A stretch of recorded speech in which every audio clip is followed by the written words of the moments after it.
If you're experiencing controller drift while playing PUBG, this guide will help you troubleshoot and fix the issue quickly. Follow these steps to resolve the problem. Step 1. Check controller settings. Navigate to the settings menu in PUBG and ensure that your controller settings are correctly configured. Look for any sensitivity settings that may need adjustment. Step 2. Clean the controller. Inspect your controller for any dust or debris around the analog sticks. Use a coat of compressed air or a soft cloth to clean the area, as dirt can cause drift. Step 3. Calibrate the controller. Access your console or PC settings to calibrate your controller. Follow the on-screen instructions to ensure that the analog sticks are properly calibrated and functioning correctly.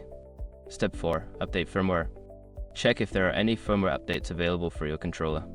Visit the manufacturer's website or use the console's update feature to ensure your controller is up to date. Step 5. Replace or repair. If the drift persists after trying the above steps, consider replacing the controller or seeking professional repair services. Sometimes, hardware issues may require more extensive fixes. By following these steps, you should be able to resolve controller drift in PUBG. If the issue continues, it may be time to look into a new controller or further technical support.